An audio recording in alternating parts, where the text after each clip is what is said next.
Hey yogis, it's Wes. And Julie, hi. Good morning. And we're joined here this morning by our good friend Neil Kulkarni, Dr. Neil Kulkarni, who's visiting here from Pune, India.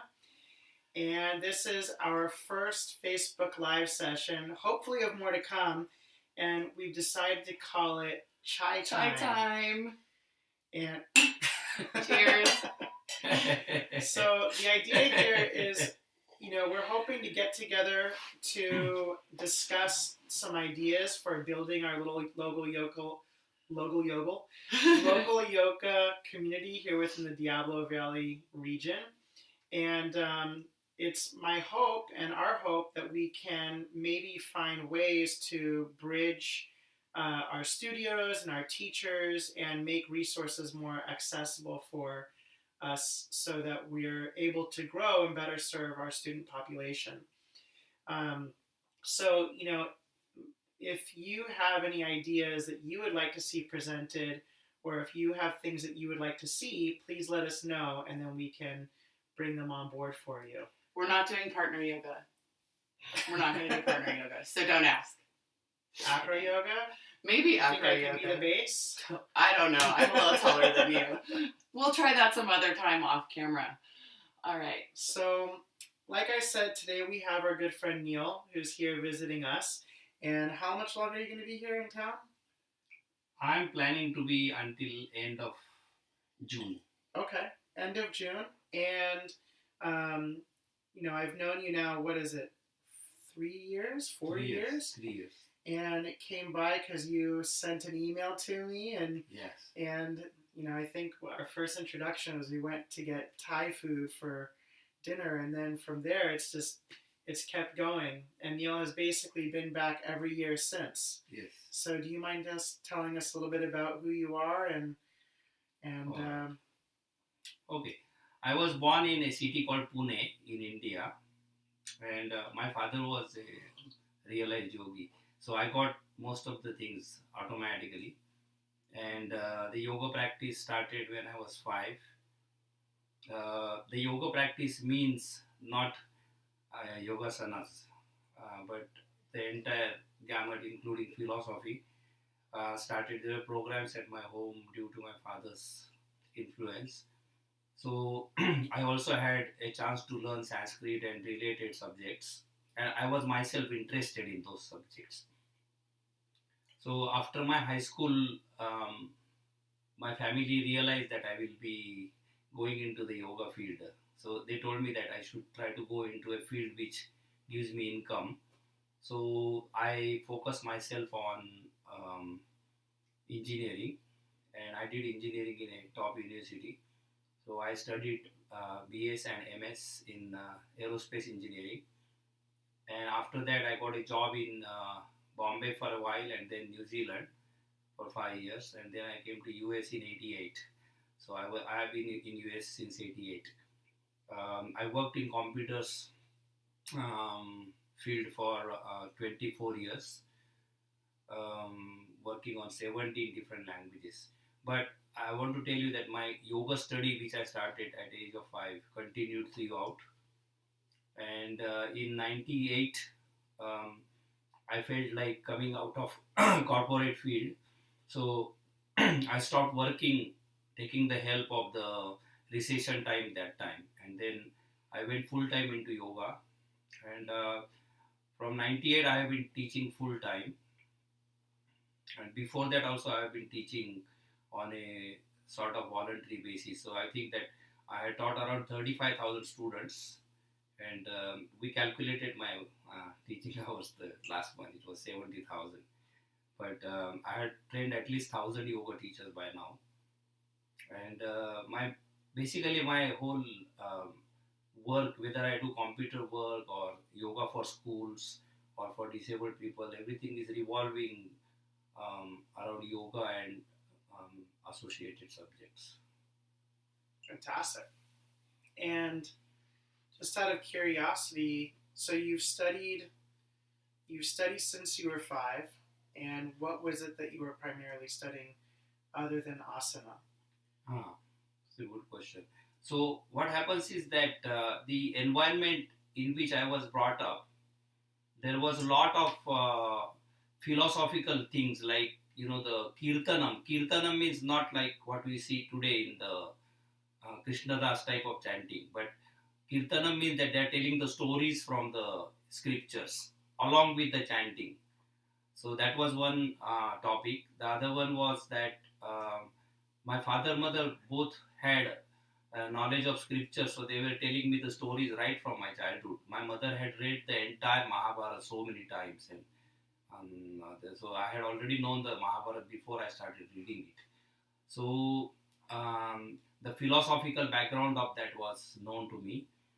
Then the Vedic chanting, I was brought up in a Brahminical society where the Vedic chanting was heard from very early childhood. That's why when you hear me chanting, that the Vedic connotation comes in that chanting, intonation comes in that chanting. So that was one thing. And then when I was in high school, around 10th grade, I happened to read a book on natural hygiene, and since then I got interested in studying nutrition, health sciences, biology, and so on. So all these different subjects they came in addition to the asana practice. And BK Iyengar was our neighbor. So when I was child, I have seen American people coming. I didn't study with him that time, but there was some influence of doing exercise during my college. Also, I did exercises in my own room for a long time. So that was the other background than asana type of practice. And you did some study with Iyengar as well, right? In Iyengar, I studied in 85, 86, where I was around 30 years old. I was visiting India from New Zealand, and that time he himself invited me to study with him. And I was lucky because he gave me around 6 hours of time per day for 5 months. So that was mainly asana training, and of course that did had an impact on my um, yogasana practice tremendously. And so, as a result of your studies, you created your book and your system called Adhiyoga. Yeah. And that book came out a little bit about how long ago? That came in 2013. Okay. And So can you this is tell the us a book. little bit about Adhiyoga? Okay, what happened was that in by around 1998, I felt that now I should go full time into yoga. And there was a recession of 97, 98. Our project was closed, the computer project. So I went into teaching, and that time Yoga Alliance had just started, and it was in my town called Arlington. So they told me that I got the maximum experience they know. So they grandparented me immediately into ERT 500. That time it was just called grandparenting level yoga teacher. That position they don't offer now. But when I started that, and I started teaching in the actual market, and I found that there are various styles are present, and the certain topics which I knew were not there at all. So what I decided was I should try to formulate one system which I will be teaching, because all the people are asking that what are you going to teach. So my classes were initially called only yoga classes, just yoga class, and then after some time I started calling them health and yoga class. I also wrote one book called Health and Yoga Aphorisms, and that book became quite famous. It was translated in Sanskrit language.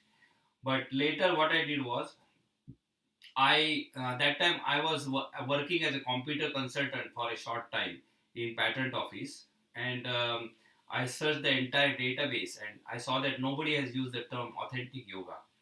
So the authentic yoga system was the name I gave to my style, and authentic yoga is the word which I coined first.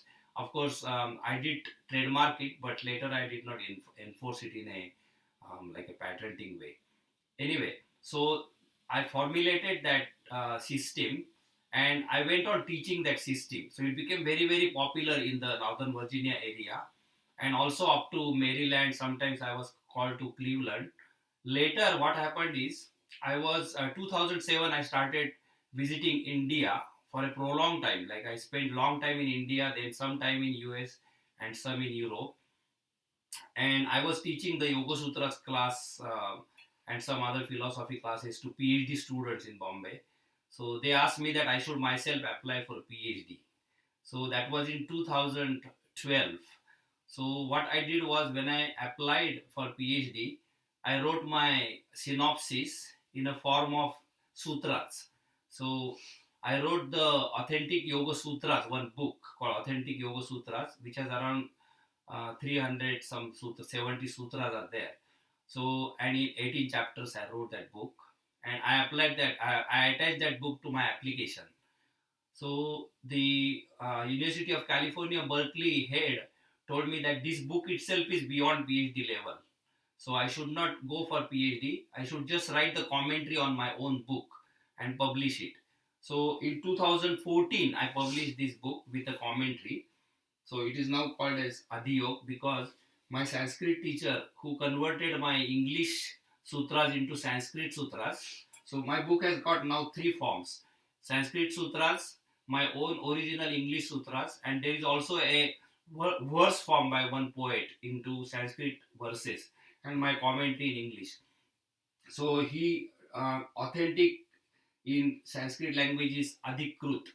So that's why this name Adhiyoga, Adhikruta Yoga means authentic yoga system of Neil Kulkarni. That's how it came about. Oh, fantastic. All right. So Neil, can you explain a little bit about the system that you've created and how it differs from what is considered the classical style of yoga or the classical yoga teachings? Okay. So first you have to understand what the classical yoga system is about. You have to understand that the classical yoga system, it comes out of Upanishadic philosophy or Vedantic philosophy, and the purpose of the classical yoga system is to take a person into samadhi state, which means a state where uh, a person has been able to make his mind thoughtless. So that is the first purpose. At that point, a person gets a understanding that the person was never body and the mind, and the body and the mind was only used by what is called a spirit of that person, or is called purusha in the Sanskrit language. So the first purpose of the classical yoga system is to reach samadhi level by whatever means. Once you reach samadhi level, you understand that you are spirit, and then you also understand that once you are born in body and mind, you will always have some suffering. It's impossible to have a life without suffering. Therefore, that type of person loses interest in the material world, and then that person wants to liberate. So there is a second goal, that's a final goal, and in yoga system it is called kaivalya or moksha. So that goal, that means you want to be liberated as a spirit, and you don't want to be born in body and mind. There is also another interpretation that once you come to know the spiritual side of your background, even if you are in body and mind, you are able to live without mental suffering, even if there is a bodily suffering occurring. This type of state is called jivana mukta. That means that's a jivana mukti style. Jivana mukta means that you are liberated while you are living. So whether you are liberated while living or after the death of the body, that state is the goal of the classical system. And all the practices which are in the classical yoga system are directed towards these two goals. And whatever practices are given, they can be helpful to you for health, fitness, and other things. But the main goal of this is to go there, and because this goal is not a very easy goal, all those practices are supposed to be very intense. That's why the word tapas, this kind of tapas type of words are used in the classical yoga system, that you're doing an austere practice or a sexual celibacy. These kind of practices are included. So their goal is very intense, practice is intense, And this kind of practice requires a certain environment, which is also mentioned in those scriptures, such as a isolated environment where there is no pollution, no noise, etc. And a person spends hours on a daily basis for such a practice. That is the classical yoga system. Now, when I started teaching, and due to my engineering background also, I came to know that this that type of environment is not there present today, at least in the life of an average person. And all the average persons, they are not looking for that kind of goal. Some of them are looking for stress relief, some are looking for only health, fitness, some are looking for therapeutic benefit, and some are looking for some understanding of what meditation is. But almost nobody is looking for a deep meditation and samadhi state. That's why the classes are not geared towards that. So what I did was, in the Adhiyoga system, also the classical yoga system is lacking in certain fields, such as nutrition. And when say real nutrition knowledge is not there, because probably at that time that knowledge was not needed. So what I did was, I integrated all my studies of health science, Ayurveda also to some extent. I got a master's degree in Ayurveda. So my health science, nutrition, and I also did a study of Indian classical music for a very short time, like on a very small scale, but that made a major impact onto my yoga practice. So that studies and the classical yoga, all this I combined into one system called authentic yoga system. So the main thing is that in the classical yoga system, the goal is already decided by the system, that is the samadhi and kaivalya. Whereas in Adhiyoga, the goal is decided by the student or a practitioner. So then once that goal is decided, what kind of practice is required is laid out into that system. And all the essential factors of that practice are given there without missing any. For example, that suppose somebody wants to get a health or fitness, they must address the nutritional aspect. Without addressing the diet, they are never going to get that health, no matter what yoga practice they do. So this Adhiyoga system is goal based. In fact, the second chapter is on the goal, and the final goal of the Adhiyoga system is happiness. So if somebody is happy because they will get samadhi state, then they should go into the practice which is laid out in Adhiyoga for samadhi state. If they are only interested in fitness, they should go only by fitness. But there are certain other aspects like chanting. Chanting aspect is explored much more in my system, because I feel that chanting is, I have taken it to the health and fitness level. That means I integrate the chanting in the asana class. That means the student is chanting while doing the asana. So these kind of things, and the meditation also is explored into applied meditation. That is the workshop I'll give this Saturday. That a person has to decide why they are doing the meditation and what kind of meditation they should do. They should not just do meditation because there is something called mindfulness or transcendental. They have to know what kind of meditation is going to give them what they are looking for. And lastly, that the Adhiyoga system addresses today's society, because in today's society there are certain things. For example, in today's society almost everybody has to earn money and work for it. And in today's society everybody has to encounter traffic or housing, mortgage, these kind of things. So the yoga practice of a practitioner, no matter what goal they have, is affected by this environment. So it is trying to address that environment in my system, and certain guidelines are given. And the classical yoga system is sometimes very strictly laid out depending on which system you are following. That means you are supposed to follow that, and you have to take a initiation from guru, and then it is called lineage, and then whatever guru says or whatever that scripture is saying, you should follow it word to word. Whereas in Adhiyoga system, I am giving a guideline and practices, and a student is supposed to decide their own goal and take the practices which one can accept, or one can practice them according to the capacity of the student, and then they should develop based on that and try to go to the, and I already worked on that system from 98 onwards now, and you can see on my website that many people have gotten their goals, and some of them have gone from one goal to another to some spiritual goals by now. So, is it possible to? It sounds like Adiyoga is less a style Yes. and more of a system. Yes. And is it right to say that we can apply your system to any style of yoga? Yes. Whether you practice Yes. Iyengar or Yes. Vinyasa or Yes. Yes. Okay. Yes. That's fantastic. Because in my style, I define what asana means. I can tell you that in my system, I also define what prop means. So there is no list of props. So if you do a teacher training with me, you can use anything as a prop. You can use this cup as a prop, and you have to do an exercise. You have to show that you can form an exercise using this cup. So the prop is defined technically, whereas certain props are laid out in the style. So what happens is that the vinyas terminology, breathing terminology, pranayam terminology, all these are defined in my system technically. So exactly what you do, what asanas you do, and the way you do them, that whole thing is not fixed in my system.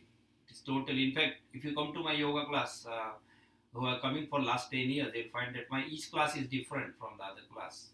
So there is nothing predetermined except certain structure.